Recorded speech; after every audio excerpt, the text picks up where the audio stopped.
All right. Well, thanks. All right. So that is our agenda. So what I will do now is stop sharing, and I'm going to introduce the first speaker because I definitely want to make sure I give her enough time. Okay, got it. Give her enough time to talk. Thank you for joining us, Dr. Cruz. But I'm going to give a little intro, just a little bit. Dr. Cruz is, let me just read it. She has a long bio. She's a director of well-being and student achievement, and that's within the Student and Family Support and Engagement Division. And one of her key roles is to support our school counselors. And in addition to that, she also coordinates the annual HBCU College Fair, and that's why she's with us here tonight. So, Dr. Cruz, I know you're on a tight schedule tonight, so I'm going to turn it over to you, and if you could tell us a little bit about the upcoming HBCU Fair.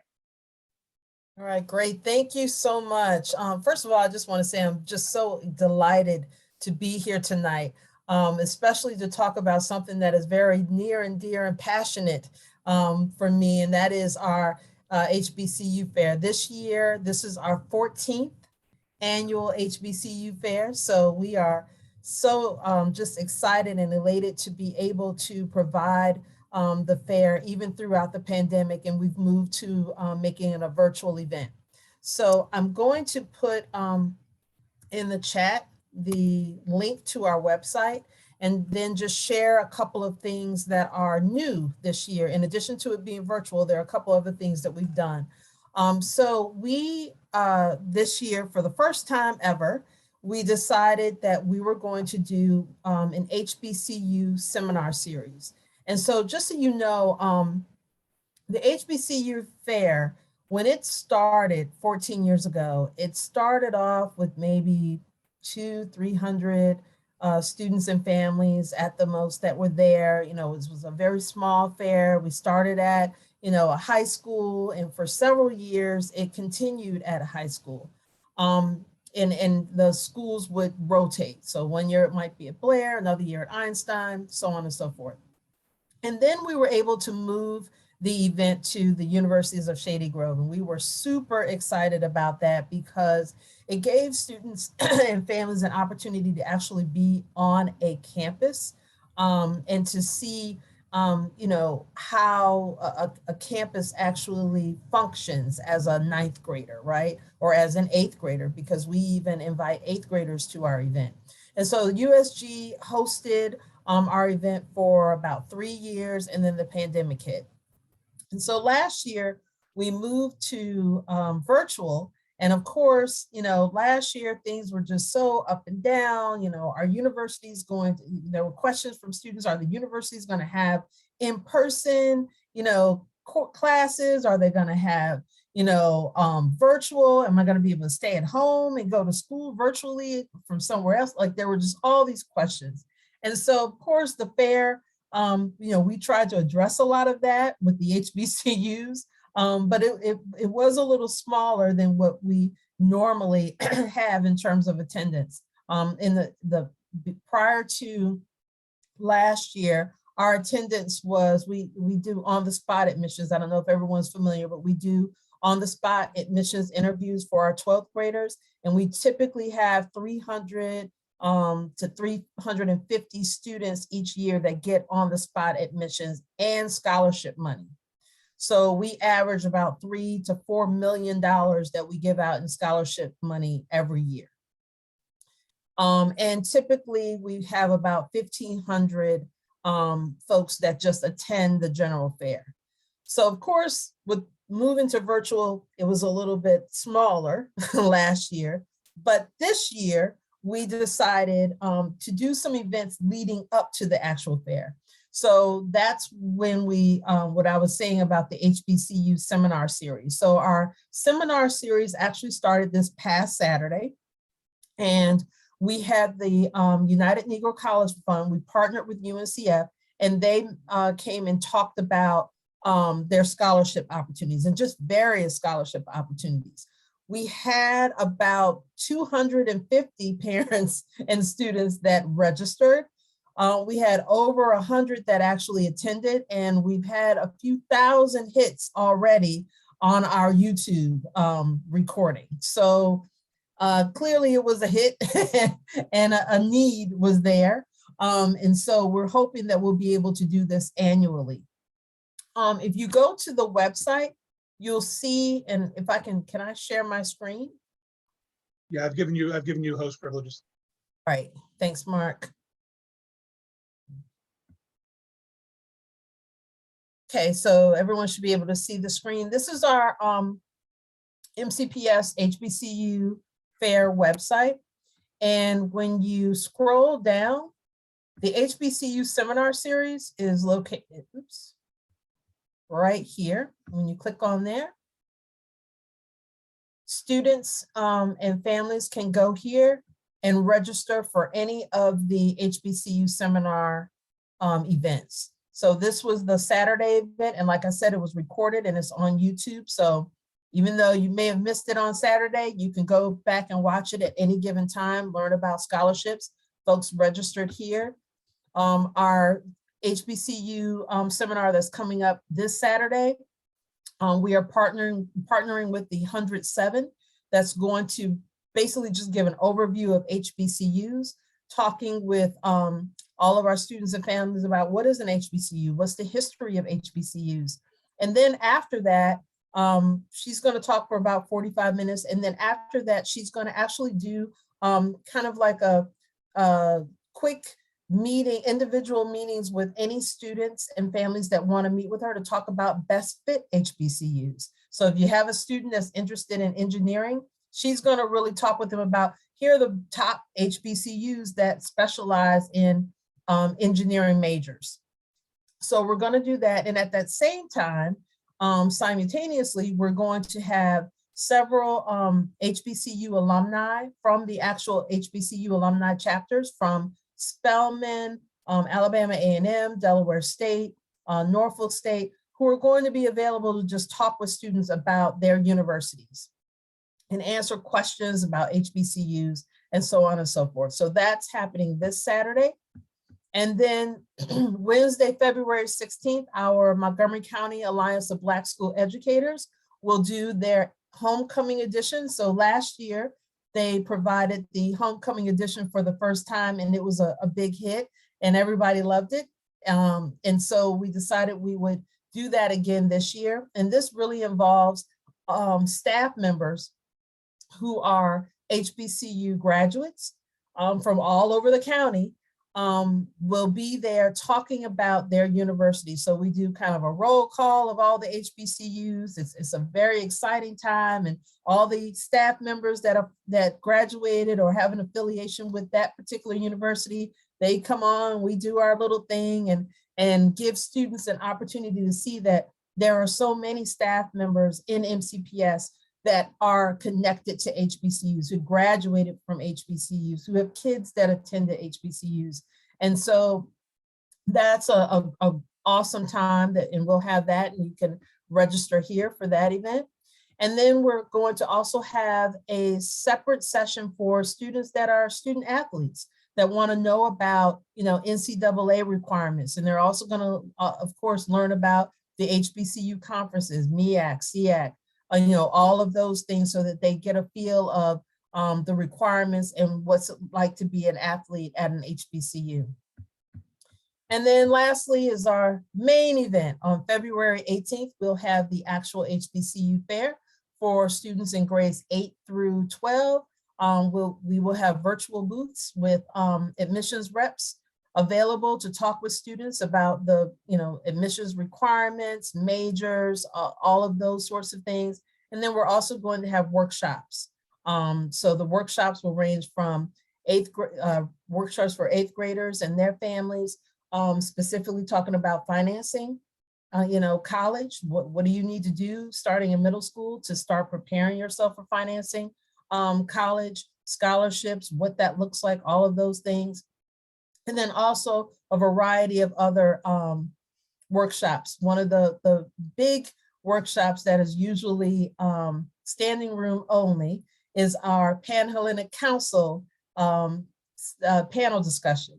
And so we have our Montgomery County Divine Nine fraternities and sororities are all represented. They normally all 9 have representation, and they talk with students about college life.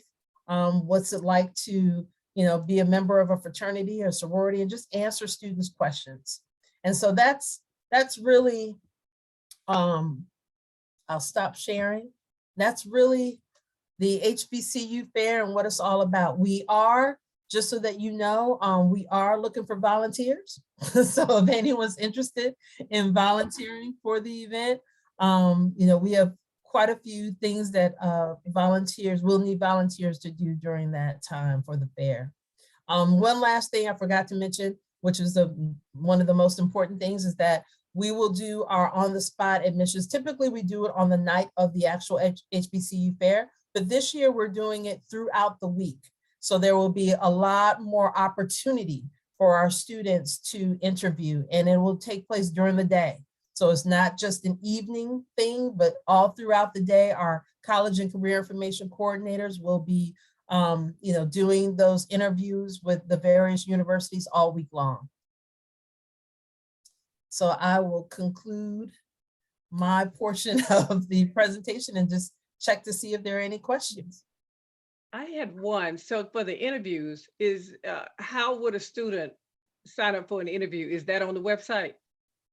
The interviews are only for 12th grade, and they have to sign up through Naviance, and they have to work with their college and career information coordinator at their school to sign up for an interview. Okay. And then the event on the 18th is virtual. It's not in person, correct? Yes, and all of the interviews will be virtual as well. So the student will be able to stay at their school and actually interview with the admissions rep from their school on their computer. Oh, great, better. And then my last question, does Montgomery County have a recruitment program for educators? That was something that we were pushing, I know, several years ago. Did that come about? I don't know if you know of, this is just me asking after you said, I didn't know about the event where, you had HBCU educators coming together, and I mean, that should be really cool, but I was just wondering, because you said it was a lot. Is there, if you don't, is there a program that's targeting HBCU? Yes, I can say our HR department is currently really trying to work with HBCUs for doing that whole recruitment piece with HBCUs for the school district. So yes, I know that they have mentioned multiple times that that's something that they're working on.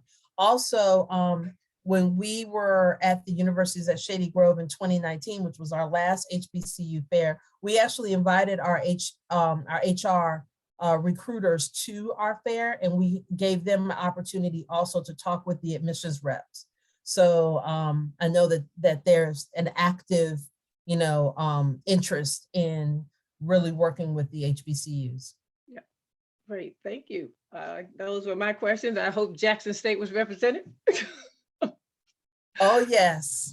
And my alma mater too. All Howard University and Bowie State University. We know Howard was there. But I will say one thing that's different this year for anybody that has students that are interested in Morehouse has confirmed that they are coming. So just know that we're very excited about that as well. Great. Okay, and did anybody have any other questions for Dr. Cruz before we let her go? I don't know, is there anything in the chat, Dr. Cohen? I have not. So I just wanted to put in the chat, I draw everybody's attention to the chat. If you don't know our college career information coordinator, his name is Mr. Carlos Nalda. He is outstanding. He's been pushing the HBCU Fair with our students for quite some time now. I put a link to his website, which is attached to our school website. You'll find all the information that Dr. Cruz just talked about at that link. And you'll also find it, if for some reason you lose that link, go to this past Sunday's newsletter. And I talk about it in my comments, and you'll see the information that Dr. Cruz shared in the newsletter as well. Thank you. Thank you. You're right. I did see it. So Seneca Valley has a long history of sending kids who are very successful going through the fair. We've had lots of kids receive on-the-spot admissions, receive on-the-spot scholarships. some kids going just on a lark and leaving, not realizing that their lives were going to be changed forever by the event. Exactly. Great. Yes, Okay. it is an exciting time. It's amazing when we see a student that goes in to do an interview and they're a little shaky and they don't know what's going to happen, and then they come out with an acceptance. I mean, all of the staff members are usually choked up all night long because we're so excited and so happy for the students. So yeah, it's an exciting time. No, that's But life Dr. changing. Cruz, you just mentioned the interviews, and I wonder if we might have an opportunity to make a connection before the fair with Ms. Taylor and Ms. Weidman to maybe practice with the kids their interview skills before they go into the HBCU Great fair. idea. Great idea. That's a great idea. I would love to. Yes, let's talk. Okay. That's a great idea, Dr. Cohen. Yeah. I would love that. I would love that because that's how I got into South Carolina State University, an interview.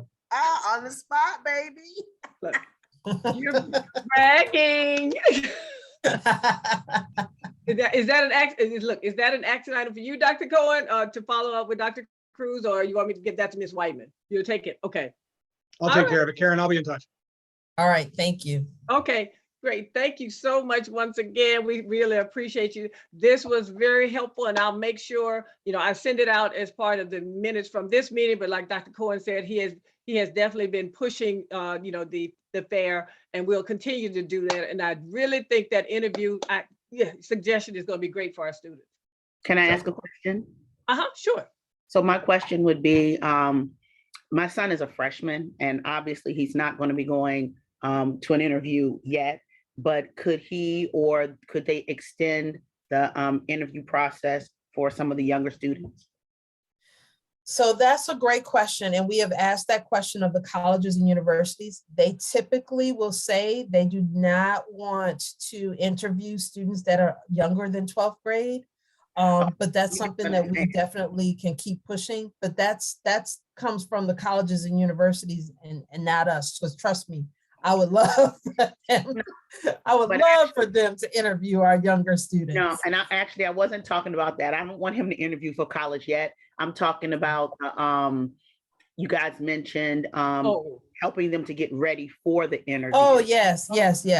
We definitely, absolutely. That's a great idea. And I know our college and career information coordinators at each of the high schools, they do some of that, but that's something that we need to elevate, because I agree with you. I think the earlier they start thinking about what are the types of questions that will be asked, even for scholarships. How do I interview for something like that? The better, if the earlier we start doing that, the better they'll be prepared once they become juniors and seniors. So I totally agree with you. Thank you.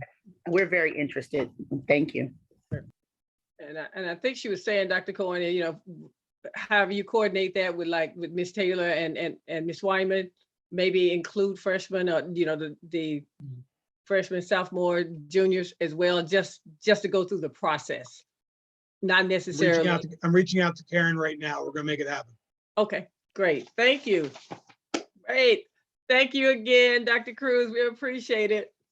All righty. Thank you. Okay. And I think we're getting closer. We're going to move to, thank you. We're going to move to our next topic. And this is with the ladies of the Links Incorporated. And we have, let me read, Yvonne McKinney. We have her VP of Programs. And actually, they're going to tell you about the GEMS program. I know firsthand about the greatness and the benefit of the GEMS program because my daughter has been in the GEMS program since fourth grade, and she's a junior now at Seneca Valley. And so I just thought it would be awesome to have them come and share information about the program. And I'm going to hand it over to her. Let me tell them what GEMS stands for. It's Global Empowerment and Motivated for Success. So I'll let Ms. McKinney tell you more about this wonderful program. So Ms. McKinney, I'm going to hand it off to you. Thank you so very much. We are just so happy to be here. I am going to do something that I normally do with everyone. If you want to see less of me and more of the slides, you can, if you don't know how to do that, you can go into your upper right corner of your screen where it says view, and you can do side by side, speaker and slides. And then you can see on your screen a little bar that will allow you to move between my picture and the slide. And I hope that you'll move it more to the right so you'll see less of me and more of the information that I have to present. So again, thank you, Ms. Johnson, for the opportunity. We are happy to be here, and I have with me Ms. Sheila Johnson Harrison, who is our chair of the Services to Youth facet, and Mrs. Sharon McDonald Johnson, who is the vice chair of the Services to Youth facet. And we'll bring them up on the platform in just a few minutes. But I just want to quickly, biding my time, go through a few things with you and tell you a little bit about us. So the Patuxent River Links are part of the Links organization, and we are an international not-for-profit corporation that was established in 1946 by two ladies who thought that friends should get together and do more than just have lunch and have some iced tea, but also to get out and do service. So what better thing to do than to do service with friends? Now our membership consists of more than 16,000 professional women of African descent in 292 chapters, 41 states, the District of Columbia, the Bahamas, and the United Kingdom. We're one of the nation's oldest, one of the oldest and largest volunteer service organizations, of which we're very proud. And these are some extraordinary women. I'm even awed by them when I'm in their presence, that have committed to enriching, sustaining, and ensuring that the culture and the economic survival of African Americans and other persons of African ancestry.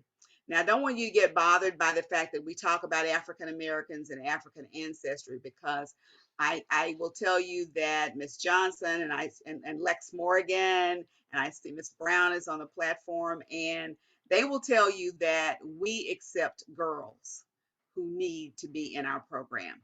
And we come from a varied background of business and civic leaders, different role models, mentors, activists, and volunteers.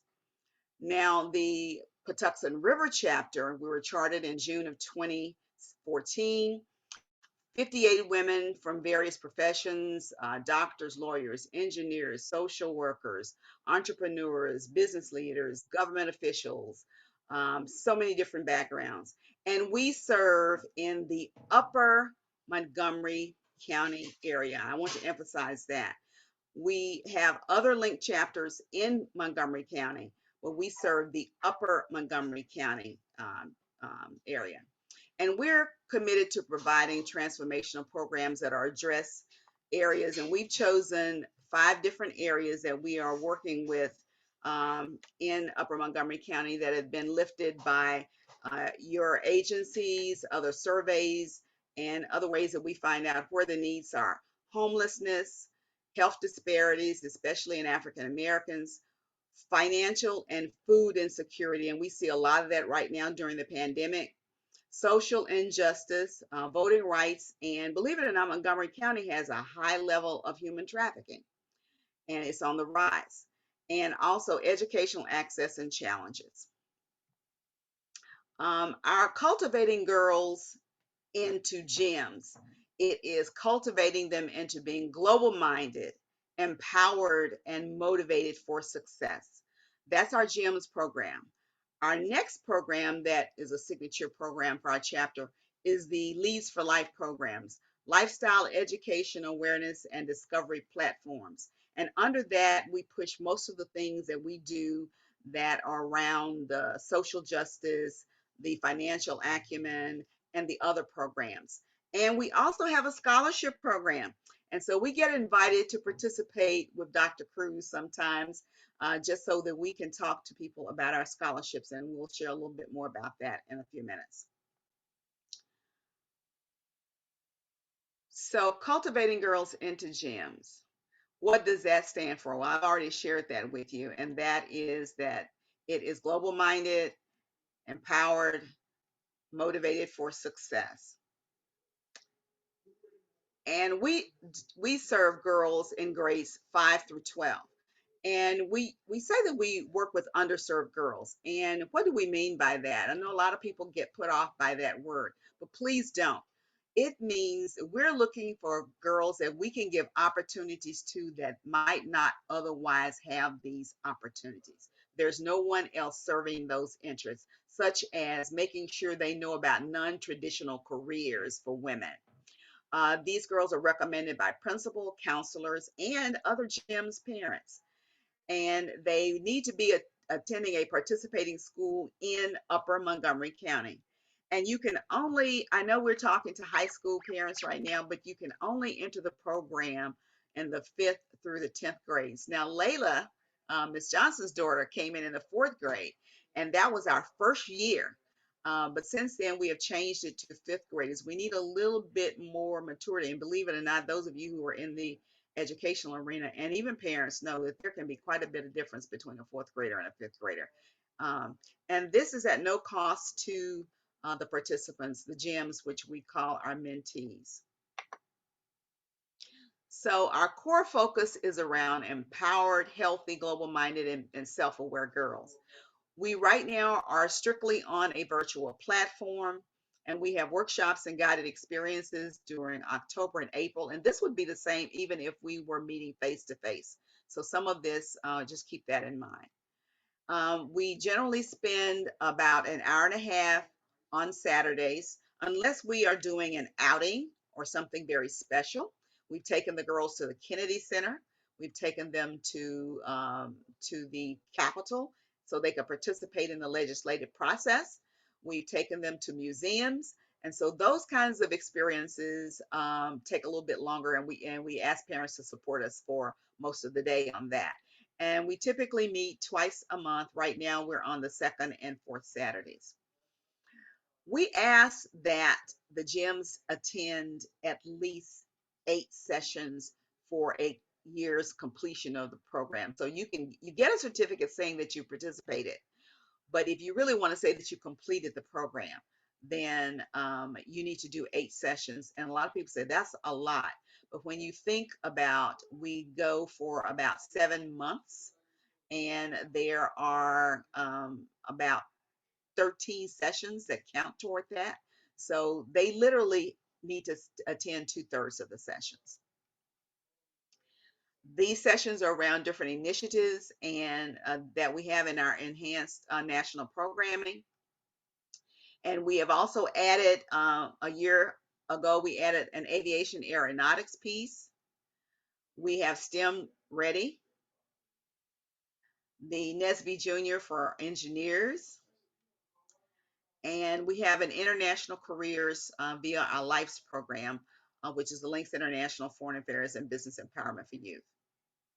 And now we have also the college and career preparatory experience. When you were talking about doing mock interviews, we also provide opportunities for the girls to go and prepare to take their college testing. And then we also help them learn how to write their essays and their letters to the colleges so that they can get accepted. And please, if you're thinking about doing something extra, start working with them on writing essays. We find that there are a lot of young people who do not write very well. And when time comes to apply for our scholarships and other scholarships, they find themselves at a disadvantage because there are a few students that can just simply write better than they can. These are some of the major components of what we share with your young ladies. And one that I did not talk about was the Young Master Writers Program.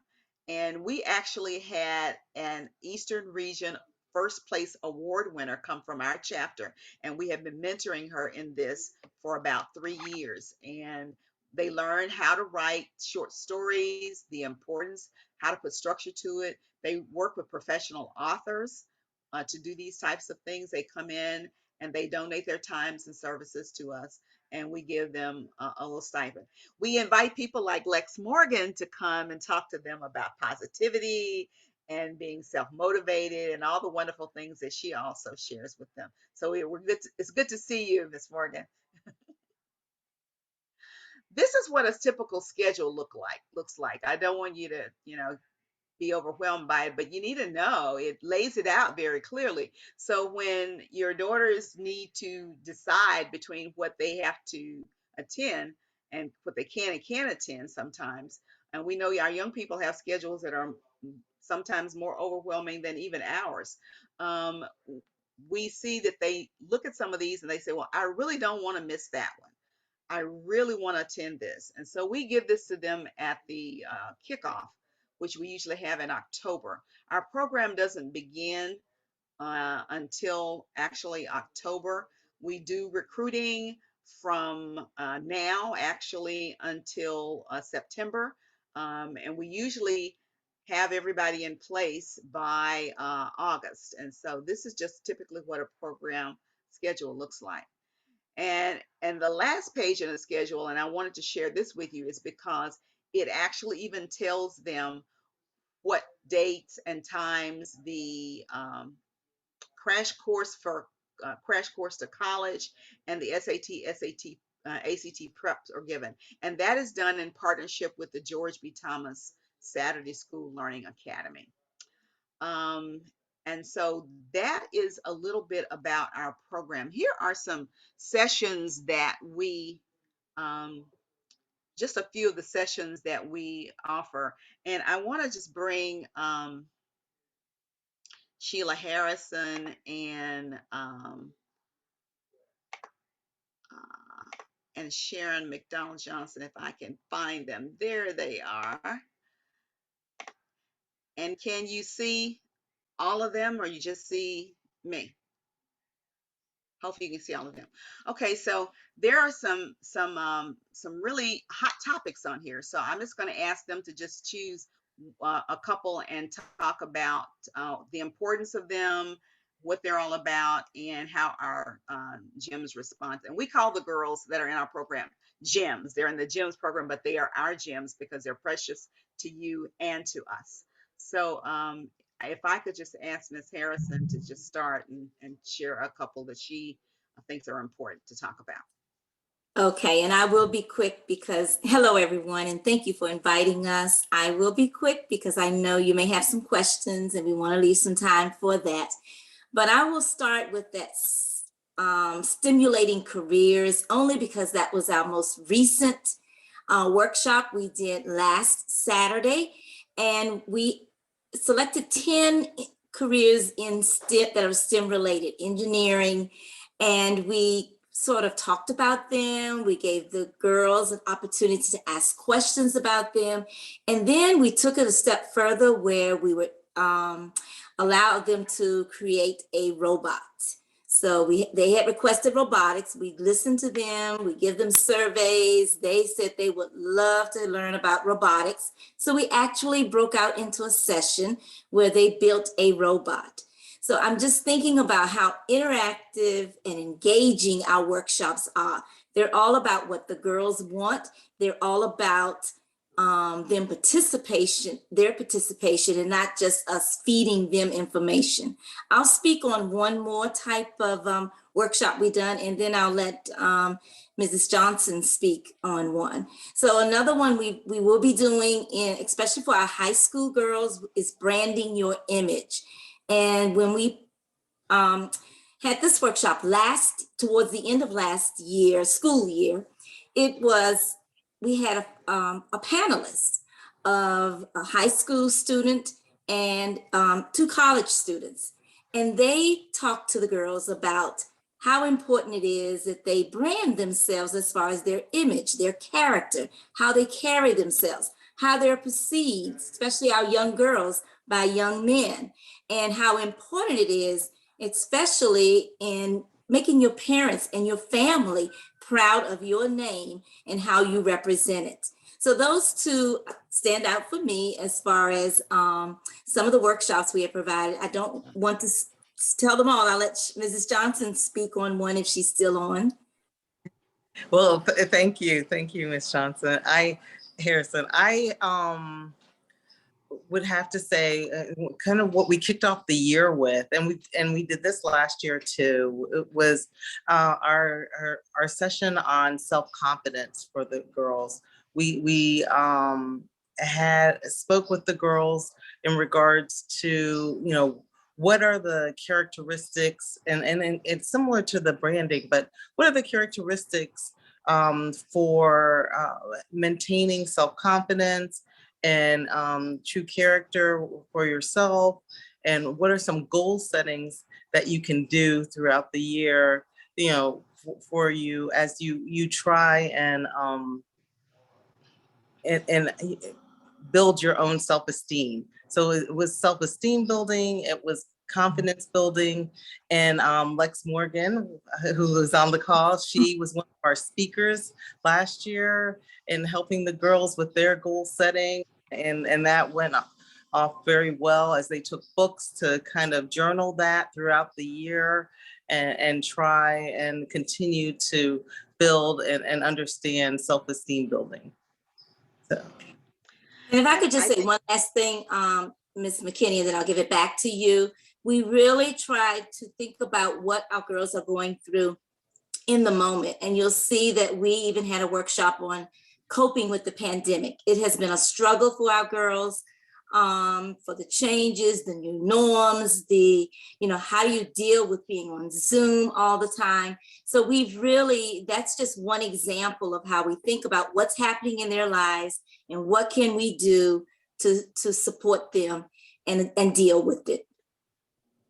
Thank you both for that. And I want to just share two things. We have parent sessions as well. And we did one called Gliding Through the Pandemic. And then we've also done the college prep for parents. What do you need to do to help your child to be ready for all the things they're going to confront and as they get ready to go off to college? And I know several of you are thinking about that right now because it's only a year or so away. And we are the only chapter in the Links Incorporated to have an aviation program. So we are very proud of that. I am especially personally proud of it because I was one of the persons that helped create that program. So I know too. There was one parent who asked about writing and preparing for college. And Ms. McKinney mentioned this, but we have a partnership with the George B. Thomas Learning Academy, Saturday School, and Crash Course to College and SAT Prep are two of the work classes that if you are a gym, we will sponsor your daughter so that they can participate, and we would take care of the cost of the class. And the class runs from September until May. So that's another little nice thing about being a gym. We support you with preparations for college as well. Okay, great. So having our time just kind of really be upon us, I just wanted to talk just very quickly about this because this becomes very important to all of you too. We have scholarships and several are reserved just for our graduating gyms. Last year we had 5 gyms graduate and all 5 of them were eligible for scholarships and all 5 of them received, well, there's one that we're waiting because she was undecided about where she's gonna go, but all of the rest of them received a scholarship. They do have to compete for them, but they all competed successfully for them. And they can be renewable every year throughout your college years. Last year, we also award scholarships to other students in the community, and they compete for those. We have 2 HBCU scholarships. We have Delegate Lopez that provides a scholarship through us for students in her area. Delegate Pam Queen provides a scholarship, and we have 2 STEM scholarships. Last year, we awarded more than $13,000 in scholarships. So that's just a little bit about us. And so I'm going to stop sharing and thank you. I think that was Ms. Brown that put the comment in the chat about us. So thank you so very much for allowing us to work with your daughters because we know that that is a precious, precious responsibility and we take it very, very seriously. So any questions for us? Questions? And I want to follow up one thing. and I don't know if Ms. McKinney said this, but the organization pays for everything. I mean, everything. The girls go anywhere, they eat it, they cover everything. It's amazing. Even when and I remember when they took them to Annapolis to the legislative weekend, they cover everything. Even with the robotics just this past weekend, they covered the little robotic kits that the girls had at home that they could follow along. So I, to me, that's invaluable. I mean, along with their mentorship and just the women themselves being role models for the girls, that's great. But I just wanted to emphasize that it's a wonderful program, but that's another little thing that I just wanted to point out. So thank you, because again, I'm a witness. My daughter's a witness to how beneficial the program is. So is there any questions? Go ahead, Ms. McKinney. And I just want to say, we do simple things that sometimes we can talk to your girls about that you may not be able to address. It's about how they act and how they dress and how precious they are and how they shouldn't put themselves out there before it's time.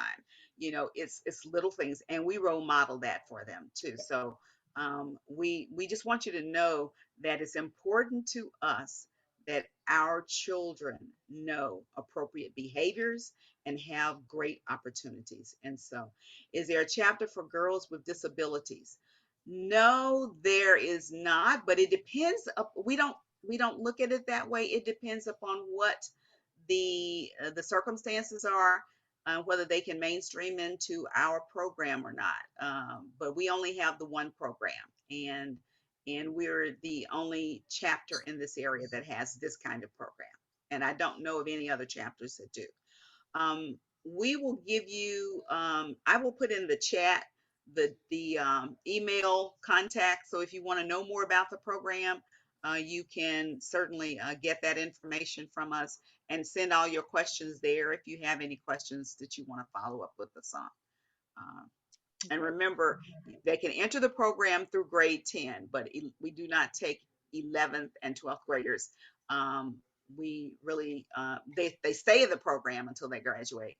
And then the graduates come back and talk to the other girls and everything. But that's what we do. And Ms. Sorry. McKinney, I'd like to just add that what we've been very successful in doing is having the students come from the 5th grade and stay. Some of them have matriculated through until the 12th grade, and that consistency is something that we really pride ourselves on. Yeah, we actually have an 80% retention rate. So if that means anything to you. Oh, all right. It does. Okay. Thank you so very much. All right. Okay. Thank you so Thank much. you. I appreciate it, ladies. This has been wonderful. And like I said, I'll pass the link along and any other information. But again, thank you so much. We appreciate all of you taking the time. Thank you. And I just want to say hello to Ms. Weidman. Yes, she works with the George B. Thomas Learning Academy. She's one of our tutors. Wonderful. Oh, Ms. Weidman. Thank you all. Okay, thank you. Thank each of you. Okay. All right, well, we'll keep moving down the agenda. And the next item, we have our students. And these are our Girls of Color Alliance. So we have Senna, and hopefully I'm saying it right, Senna Forson and Nyla Jones with us. And they're going to tell us a little bit about the group. I'll go ahead and throw it over to one of you. Go ahead. Yes, hi. So I'm going to share my screen. We have a couple slides to share with you, and then yeah, we're going to talk more. We're all set, Senna. Yeah, and then we're going to talk more about the club. Thank you. Okay.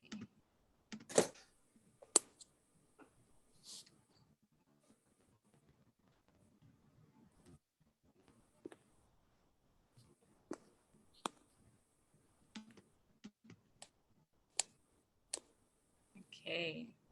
Okay.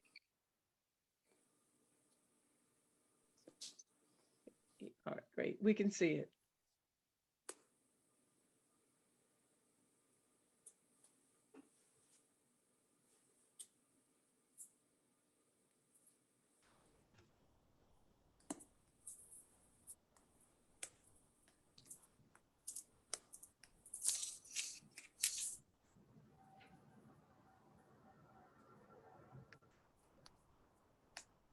Can you hear me? Okay. I think I caught. Yeah, we can hear you now. Yeah. Okay. So I was just saying, hi everyone, I'm Senna Forson, and I'm the current president of the Girls of Color Alliance, and I'm also the one who founded the club.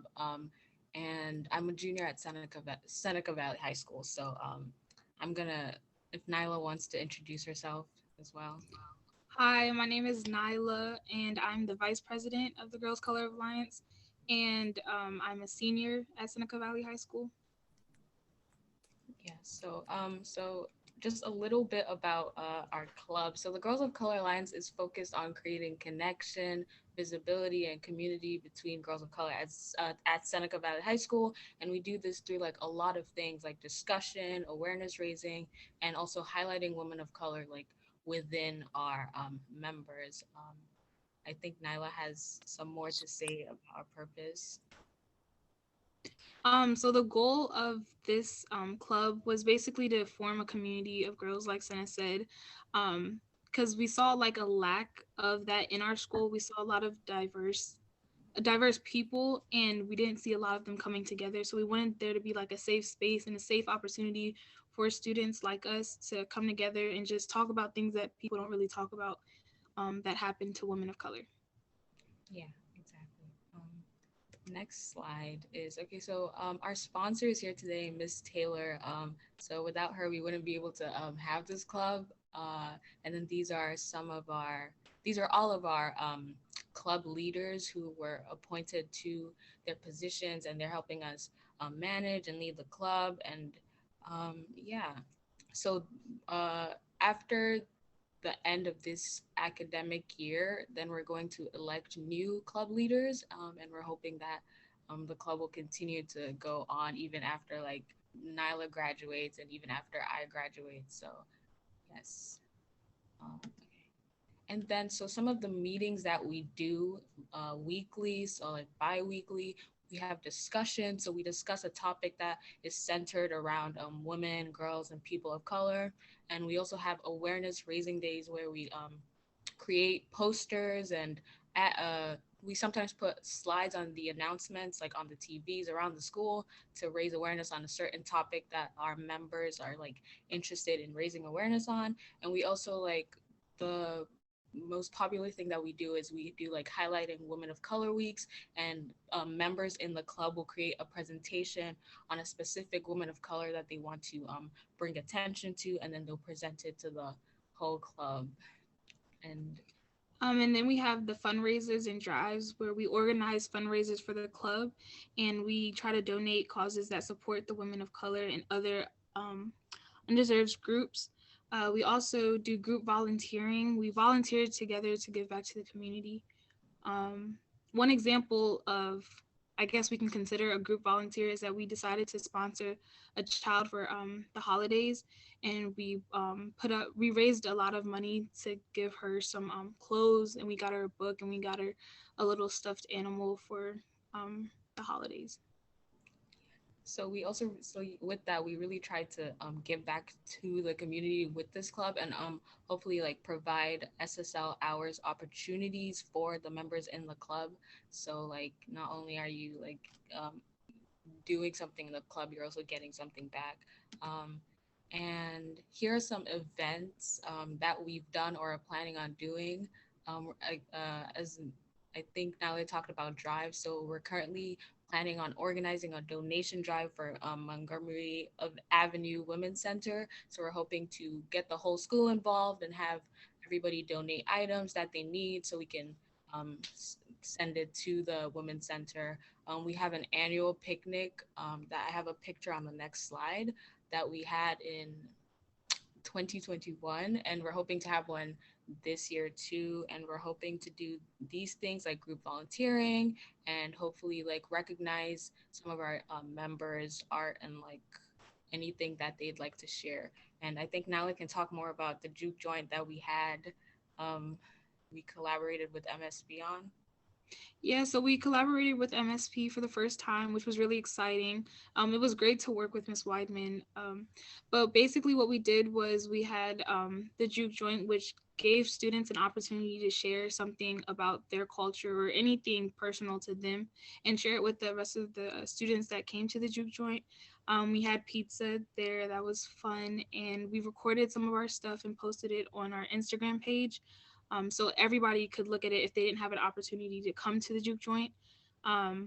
It was a little chilly outside, but I think that it was really nice to have like all of the students there just supporting each other. It was just a great environment for everybody. Yeah, it was really fun. And then our last slide, we just have a couple pictures. So this picture right here is from our first meeting, our first in-person meeting, because this club started during the virtual year. So we started whilst we were still like at the peak of the pandemic. And then these are some pictures of presentations that some of our members have done with highlighting women of color. And this is from our picnic in May of 2021, I think. And Nala, do you want to talk about any of the pictures on here? So the middle picture is something new that we did, of course, since we're in person. So we had a door decorating competition for the school that like the whole school was a part of. And so we decided to decorate Miss Taylor's room since she's our sponsor. And so we did that for one of our meetings, and everybody joined and helped. And we tried to do like, our theme was like presents there, and then we had like snowballs in the midst of it and snowflakes. So it was fun getting everybody together and, you know, just working together as a team to create that door. So yeah, we really tried to like do whatever we can to bring the club together. So even when we're not having meetings, we're trying to do things like Nyla said, the door decorating and like giving, donating to the child we sponsored for the winter gift drive. So we really try and like involve the club in whatever is going on in the school community. And yeah, that's basically what we have for you. Thank you for listening to us, and I will stop sharing my screen. Oh God, thank you, girls. I am so impressed. I'm so very impressed with what you've done. And I mean, I had no idea. I knew about the organization, but I didn't know the depth of what you girls were trying to accomplish. This is absolutely wonderful. I'm really proud of you. It's great. And I want to give Miss Taylor a chance. And if you like to share a few words, you can. Oh, I sponsor. So I show up, I create a space for them, but really it is 100% run by our leadership team and the participants, and the work that they do is very much building community, and I am there to create the space for them to build their community. So yeah, and they're doing phenomenal work all the time. And honestly, that was when it was put to the staff that Senna wanted to start a new club. I had Senna as a student in the past, and I immediately thought, yeah, I want to support whatever she's working on, because she's a phenomenal student and a phenomenal leader and going on to do great things and doing great things. So, and that's really across the board at Seneca Valley, that the staff show up for the students because the students are showing up for themselves. So, yeah. Thank you. Yes, I mean, it's just wonderful, Sid. I mean, like I said, it's just the things that you're doing and the stuff that you've done. It's really impressive. So we definitely have to keep up the good work. And you're right, we cannot let this die. This must continue. Ms. Johnson, Right, if I could just add real quickly, we've been looking for years at Seneca for ways to provide greater opportunities for our students to use their voice to influence our school community. And quite frankly, we haven't been as successful as we would have liked. And the reason I say that is because organically, through the leadership of our students over the last couple of years, they've taken it upon themselves to make sure that their voices are heard and that they make a difference in our community. We see that in the Girls of Color group. We see that in our Minority Scholars group. We see advisors who are really creating the space, as Ms. Taylor said, and then getting out of the way, because the kids, they have a lot, our students, they have a lot to say, They've got big ideas. And I'm just going to put out there for Senna and for the group. I excuse my being presumptuous, Ms. Johnson, but my guess is that this group would love to find a way to support you all in continuing to have your voice heard. And so I just want to invite you to think about how our parents can help to support the message and the mission that you've created for your group. Absolutely. Any way we can, by all means, reach out and let us know, because we definitely want to keep this going. And I just think more people in the community, in the school community, need to know what you're doing. And I don't know how widespread that is, but we want the work to keep going, and we'll make sure the word gets out. Did anybody have any other questions for our student leaders? Yes, I had a quick question, if I may. My name is Lori Ann Sales. I'm a former Gaithersburg City Council member, and I used to be the parent liaison for the NAACP Parent Council at Gaithersburg High School, where my daughter has since graduated. I did see on, I believe it was the last slide, something about an SSL hours, SSL opportunities for the young woman. And so if anyone's interested in earning any SSL hours where you can learn how to use your voice in the community to be an advocate, to feel more empowered and to empower those around you, I'm going to put my information in the chat and would love to follow up with you after this. So thank you so much for having us with it. All right. Great. Thank you. And thank you again, Senna. And I do believe Nyla, and if I missed, and Miss Taylor, and hopefully I haven't missed anyone, but thank you for taking the time of being here and sharing this wonderful organization. But again, we're partners, so if feel free to reach out and let us know if there's anything that we can do, like you said, to just support you in any of the activities. Okay. I'll keep moving down the agenda, and what I wanted to do now is just take a few minutes to kind of talk to you about the testimonies that happened last week. I started talking about this at the beginning of the meeting, and we know one of the purposes of this organization is advocacy. That's one of our main areas. This is the Seneca Valley African American Parent Council. It is an extension of the Montgomery County NAACP Parent Council, which is an extension of the NAACP. And we know all of that, at the root is advocacy. And that's one thing we talked about in one of our previous meetings was, we want to encourage more parents to step forward and testify before the Board of Education and before the County Council and before other community leaders, and let them know about some of the issues and concerns that we have. And so that happened last week because the new budget was announced by the superintendent. As a matter of fact, she came to Seneca Valley High School and announced the new budget. And they offer a time where the community can come in and they take comments from the community. So we actually came together. There were several representatives from the NAACP Parent Council, and it wasn't a random event. I want you to understand this was strategic, and we all came together with a common underlying purpose, but we all went forward with our own special and unique, I want to say, concerns and issues from our schools and from our community. So I want to just share just a couple, just to let you know the power of the testimony. There was one testimony by a parent from, she has a child at Neilsville. And I picked Neilsville because Neilsville is a split articulation school. So half the students go to Watkins Mill and the other half come to Seneca Valley.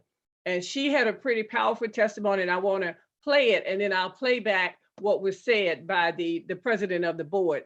So give me 1 second. I do believe I can still see at my desktop. And what I'm going to have to do, unfortunately, is go to YouTube to do this. So hopefully you can hear it. Where is whiteboard? I put that. 1 second. Let me see if I can find it. And hopefully I'll just say share. Let's see if I can minimize this and give me 1 second. I thought I had it up. Hang on, Zoom. I want to go. And my apologies for taking so long to do this. And now I cannot see my link. 1 second. There it is. All right. And so this was, I'm going to turn my volume up just to make sure you can hear what she's saying. Ms. Johnson, if you unshare your screen and then reshare it, we'll be able to see what's on your screen. Right now, I think we're looking at something Okay. different than you think we are. Okay. All right, then try it again. Yes, ma'am. It happens all the time. It's a glitch with Zoom. Okay, how about that? Can you see it now? Yes, ma'am. Okay, great, thank you. Hopefully I have nothing up there that didn't need to be up there. Okay. So the testimony was from Marie Ford. And so she was the parent that testified, and she was from Watkins Mill, but she was really speaking of her students' experience at Neillsville. And then this is the response that the president of the board had. So let me play, I'm just going to play it. I won't make it large screen. Okay, so tell me if you can hear this. I myself was a MCPS student. My 2 adult children were MCPS students, and my youngest child is approaching 2nd semester of the 7th grade with MCPS. Unfortunately, the slow or lack of response to students affected by hostile environments has caused me to make a drastic decision to remove my daughter not only from Neillsville Middle School, but also from the county. My daughter is a straight A student and has maintained all A's for the past 5 years. She has a passionate love of learning. She is the SGA vice president at her school. When I send my daughter to school, the least I expect is for her to be in a safe environment that allows her the opportunity to receive instruction. Her learning environment is not safe, and the teachers are not receiving the support they need to provide adequate instruction. My daughter comes home daily expressing challenges that no student should have to face. On numerous occasions, my daughter has had to leave her seat in one class in particular and place her ear to the Promethean board in order to hear the instructional video that's required for her assignments, because her classmates are disruptive and not participating. In another class, a repetitive group of students have reoccurring physical altercations. The teacher of this particular class once left the room during one of the altercations, stood outside of the classroom door, and waited for the bell to ring rather than intervene or seek help from security. When she comes home from school, she has no choice but to email teachers to request resources to complete her work because classroom instruction could not be provided as a result of hostile behavior in the classroom. My daughter is not receiving an adequate education simply due to the lack of resources necessary to support the teachers and the rest of the staff with their current challenges. And that was a portion of her testimony, and this was the response of our president. This is Ms. Wolf, and she's the president of the board, and this was her first comment. Ask MCPS if they could go to Neillsville and see if there is additional support that is needed, and I would really like to know. I'm not saying that there is a problem, I don't know, but there's been questions raised, and I think somebody needs to go over there and have a look at what's going on and see if there's additional support that's needed. To ask MCPS if. And so by her just stepping forward with her story, now we don't like to hear that a parent is so concerned that they have to take the child totally out of the school and out of the county, but she has raised a concern that maybe has been ignored. People have been saying, oh, there's something going on. There's something going on in Neillsville. But when she came forward with her story, it's enough to make the council stand up and say, hey, there could be something happening here. And it happened with her. It happened with several of us. And even I was here, and I won't play this one, but this gentleman basically pointed out something that they didn't think about. He talked about the virtual learners and saying that virtual learners they're given the small little, I want to say iPad, it's not an iPad. Thank you. Their Chromebook. Thank you, Ms. Whiteman. And he's saying that because virtual students are 100% dependent upon technology, they need an extra monitor. And those of us who work remote in the business world, you usually have an extra monitor, to help, because you're doing more, you're doing more with the screen. So his testimony basically was saying that, hey, our students in the virtual academy, we need to rethink the equipment that we give them because of their dependency versus what, we have the students coming in person. And when he did that, that was the same comment. She acknowledged that. And here's, organizations that came to speak tonight. You've raised some very interesting points, particularly because I never really considered the equipment at the virtual academy might really need to be different. I don't know what that means or what that would mean in terms of budget, but I think it's something that we definitely should at least begin the conversation about. Okay, and I'll stop sharing. So I just wanted to, I wanted to just kind of let you know that there is power in advocacy. There's power in those testimonies. And I did testify on behalf of Seneca Valley, the Seneca Valley cluster. And in my testimony, I mentioned our Dads on Duty program. And that also got attention because after the Magruder incident on Friday, I was contacted by the NAACP saying, hey, you mentioned this Dads on Duty program. This could be a proactive solution. People are talking about the SROs, but hey, they're like, we can't do this alone. We need the community. And this model, this program that Seneca Valley is starting could easily be a role model for the other schools, which is what I said in my testimony. So, and that's going to lead into, I know, our next topic.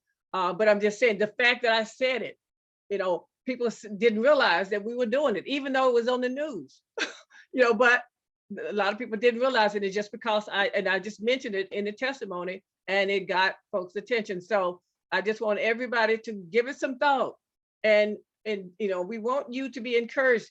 You'd be surprised at the power of your voice and what you can do.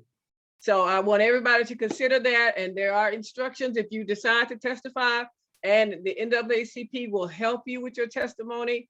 And hey, all you got to do is just go and be you, and you'd be surprised at your own power. All right, that's it. That was my spiel on board testimony. Any questions on those, or any questions about testifying in general? Okay, and we move to the next topic. And Dr. Cohen, the next topic was actually the status of our Dads on Duty program. Any updates there? I saw your email came out, asking for additional parents. Sure. If I could just reinforce one thing that you said, Ms. Johnson, I think it was a powerful message that your voices absolutely matter. I hear from politicians and I hear from them all the time, and county council people, the Board of Education, the state legislation, the state House and Senate, even at the national level. They don't want to hear from people like me necessarily, although if they're talking about school leadership, maybe they want to hear from me. What they really want to hear from is you. They want to hear from you, and they want to hear from the students, because you're the ones who are receiving the product that they're providing. And so I just want to state again how important it is when you go out as parents and students. It's nerve-wracking, it's scary, but it can be intimidating. But the truth of the matter is, they absolutely sit up straighter and listen closer when it's a student or a parent. And so thank you for that advocacy. Before I talk about the Dads on Duty program, I see that Frederica's on the call, and her husband runs the program. He's the one that really kind of set out and said, I want to I want to bring this to Seneca Valley, and I just kind of got out of their way and helped to facilitate some things. So Ms. Moyes, I didn't know if you wanted to say anything or if you want me to give an update. Good evening, everyone. Yes, my update is quick.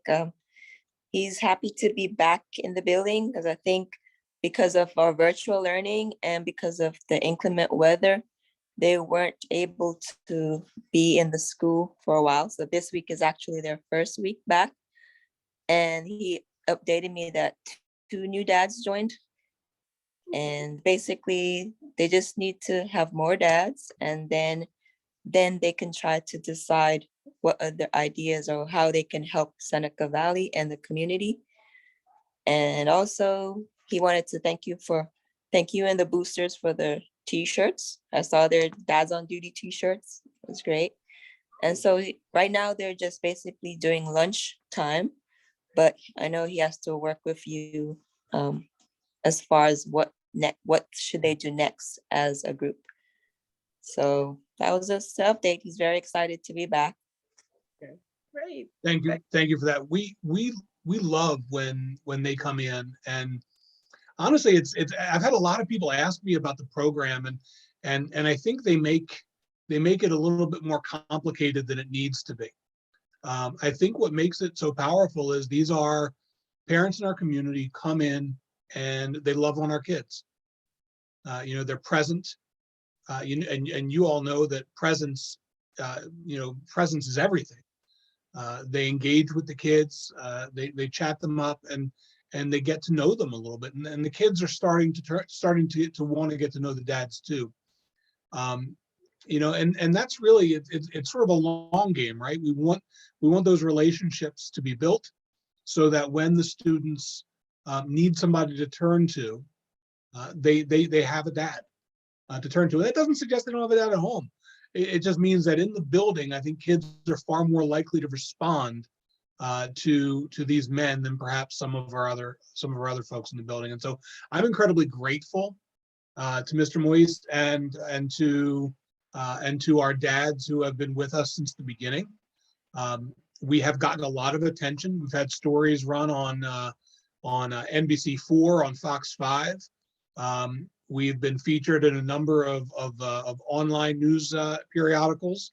I know that there's been continued interest. The MC Media, the Montgomery County Media, filmed some footage for a story, and the reason that's all important is because I think it's communicating a message of partnership, and it's communicating a message that we need to be in this together. The reality is that this whole call for dads on duty started because we were in a state of crisis as a school earlier this year, and I can't overstate that.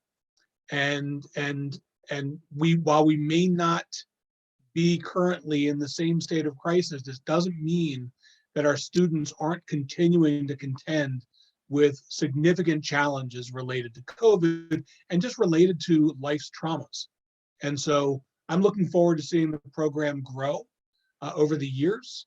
I was contacted by, MCPS was contacted, and then they contacted me by the NAACP. Byron Johns reached out. Ravon, so thank you for that.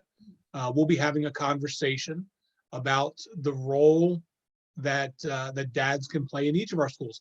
And I just want to end my comment by saying, please understand, moms, we love you.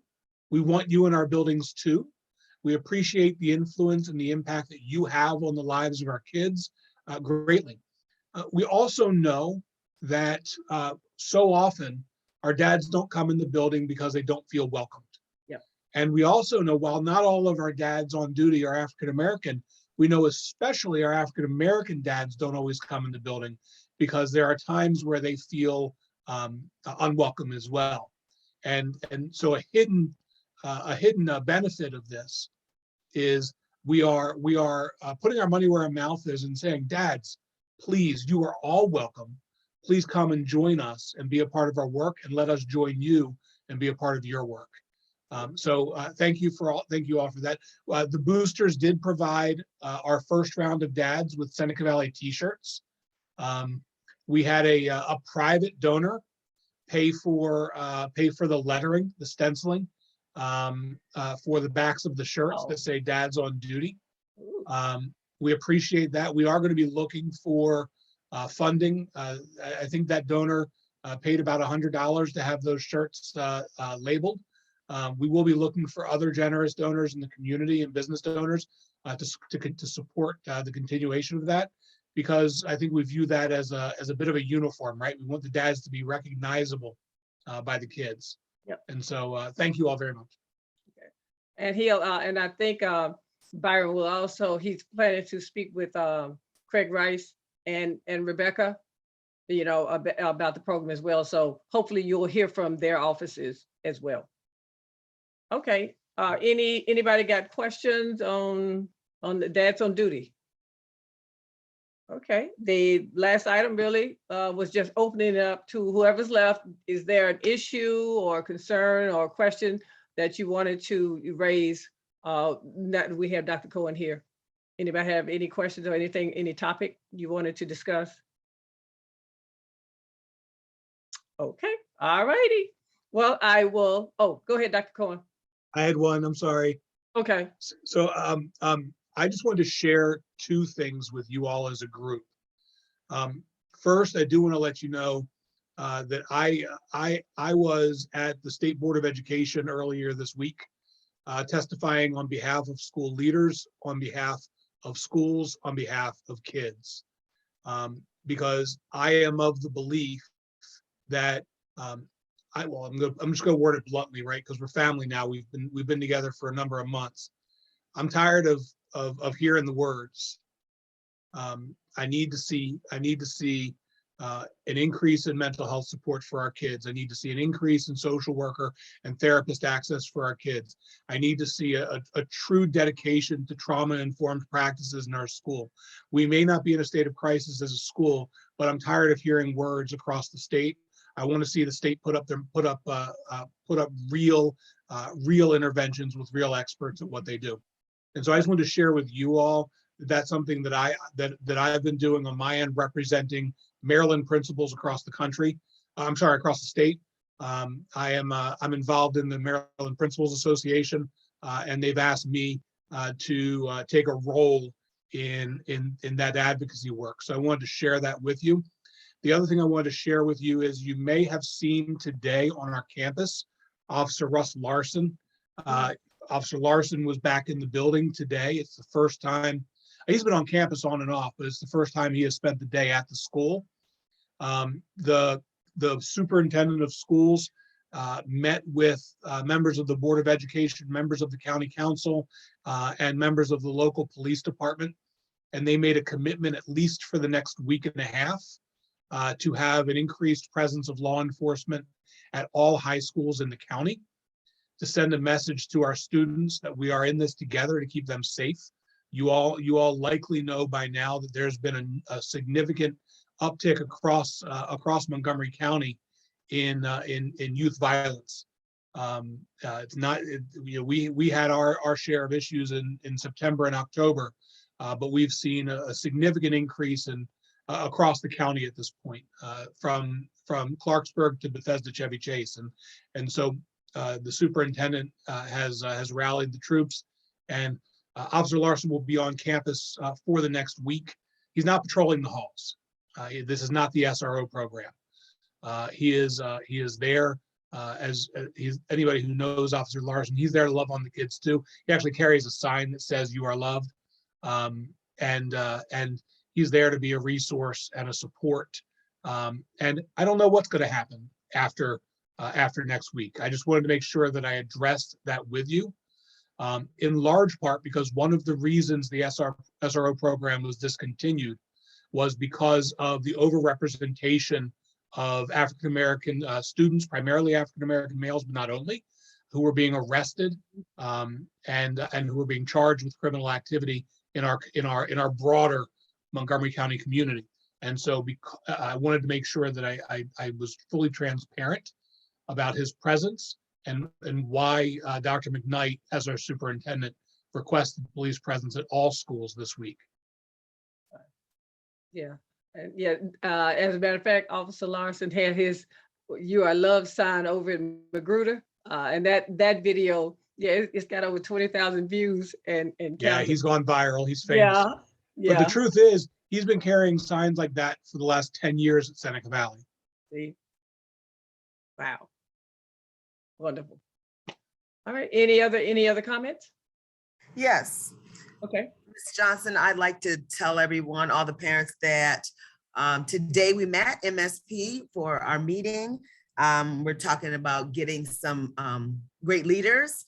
And also we talked about BHM, Black History Month. So yes, so next Thursday, February 3rd,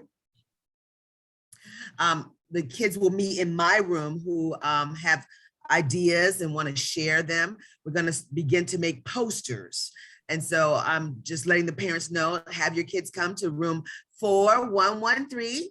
That's Miss Wyman's room. And we're going to start to create posters for BHM. We thought about some trivia and some fun facts to give out in the morning announcements and different things like that they wanted to do. Okay.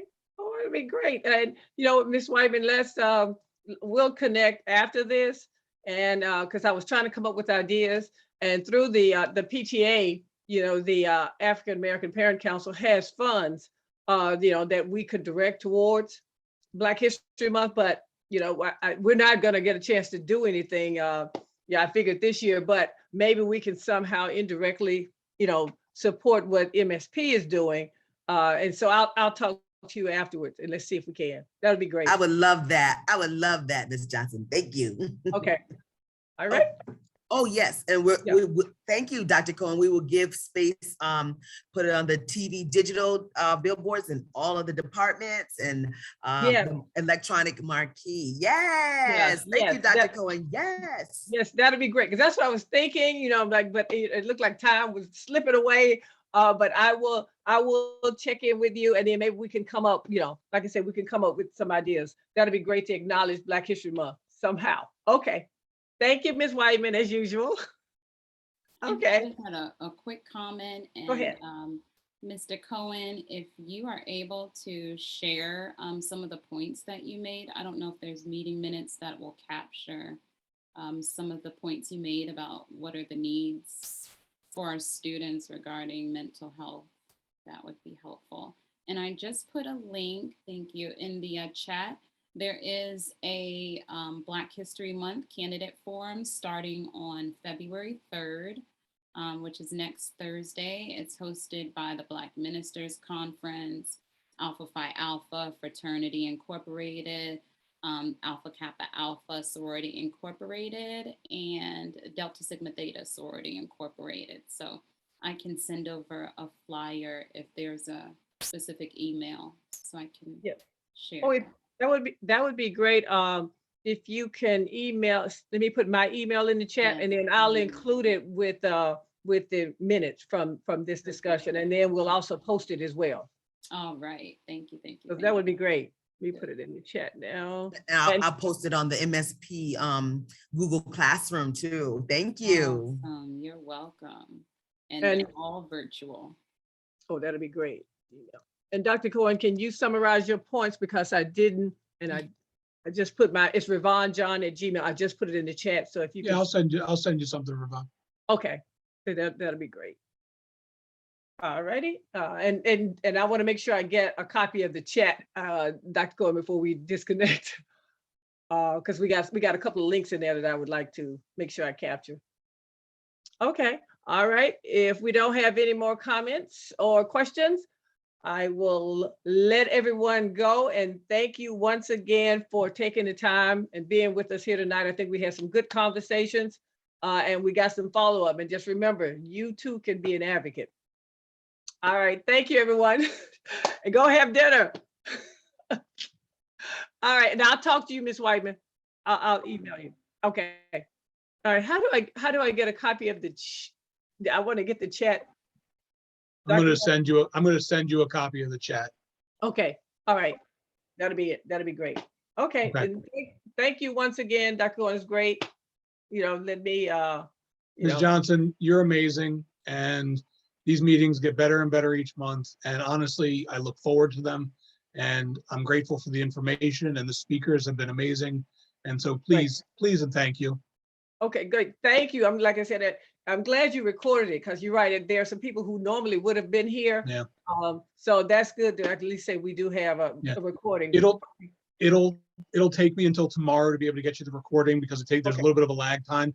But I'll send you a YouTube video of the meeting.